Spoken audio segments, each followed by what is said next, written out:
Seja bem-vindo ao mundo marcial. Se você está interessado em aprender a se defender, você pode se perguntar qual arte marcial reina suprema sobre todas as outras. É uma pergunta que vem sendo feita há séculos, e a resposta é complicada e complexa. Diferentes artes marciais se concentram em coisas diferentes, então o que pode ser a melhor arte marcial a ser usada para autodefesa em um cenário pode não ser eficaz para outros. Uma das melhores maneiras de descobrir quais artes marciais funcionam melhor em cenários reais de combate é perguntar a quem é membro de unidades militares de elite.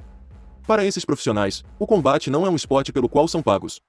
Para eles, muitas vezes é uma questão de vida ou morte, então eles se concentram apenas em técnicas que funcionam e jogam fora todas as coisas extravagantes desnecessárias que podem deixá-los em uma posição comprometedora.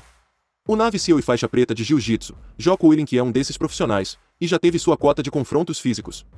Jocko dá uma explicação sincera sobre a mentalidade certa em relação à autodefesa durante um podcast, e ele examinou as 4 artes marciais que ele acha que são as melhores para a autodefesa. Aqui estão elas em ordem de eficácia segundo Jocko Willink. Jiu-Jitsu brasileiro. Desenvolvida aqui no Brasil por Hélio Gracie, esta arte marcial ensina como dominar um oponente em posições de grappling. Ele ensina como proteger travas e estrangulamentos que podem encerrar qualquer confronto físico imediatamente. Uma finalização no Jiu-Jitsu é o equivalente a um nocaute no boxe e no Muay Thai, mas é muito mais fácil conseguir uma vez que você tenha uma noção sólida de como o Jiu-Jitsu funciona. O Jiu-Jitsu não ensina apenas como lutar, ensina como fazê-lo de forma controlada. Com o Jiu-Jitsu, uma pessoa menor pode subjugar uma pessoa maior e mais forte sem causar nenhum dano a ela. Um atacante precisa usar golpes para se defender em um cenário de autodefesa. Um praticante de Jiu-Jitsu pode subjugar um oponente sem acertá-lo uma vez. Uma das razões pelas quais o Jiu-Jitsu é tão eficaz é por causa de sua natureza gentil. É por isso que também é chamada de arte suave. Os praticantes de Jiu-Jitsu são capazes de rolar forte com seus parceiros de treinamento de maneira segura. É uma grande parte da cultura em torno da arte marcial, e dá aos alunos a oportunidade de praticar seus movimentos contra uma pessoa que não obedece. Se eles se encontrarem em um cenário de autodefesa, é tudo uma segunda natureza para eles nesse ponto. Boxe. O boxe vem em segundo lugar na lista de Jocko. Saber como se defender de golpes e distribuir seus próprios socos é uma parte importante de ser capaz de se defender. Complementar seu treinamento de Jiu-Jitsu com boxe ensina como se proteger antes de entrar na área de grappling. Os cenários de autodefesa geralmente começam em pé, mas apenas um terço deles permanece assim.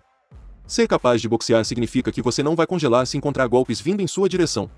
O fato de que o boxe permite que você tenha os 2 pés plantados no chão torna você muito mais difícil de derrubar ao se defender.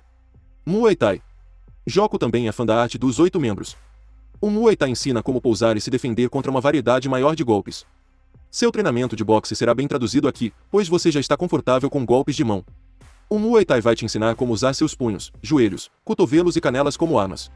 Também ensinará um aspecto muito importante da luta que muitas vezes é ignorado por outros estilos de combate, o clinch. Você aprenderá a lançar golpes no clinch e se defender deles. Você aprende a derrubar seu oponente com tropeções e arremessos.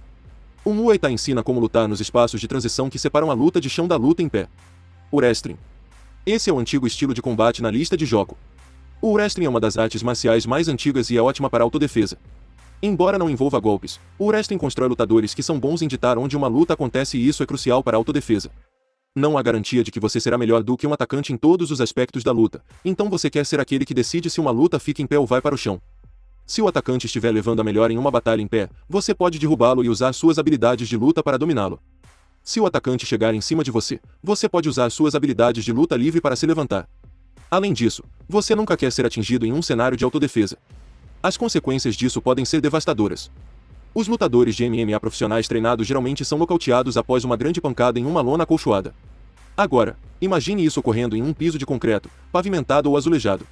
O wrestling ensina como evitar que isso aconteça. A melhor arte marcial para autodefesa é aquela que você pode começar a treinar imediatamente. Você nunca saberá quando essas habilidades podem ser úteis. Não há tempo a perder, equipe-se com habilidades que podem salvar sua vida. Concorda ou discorda de Jocko Willink? Deixe sua opinião. Se gostou, curta, inscreva-se, comente, compartilhe, ative as notificações e até a próxima.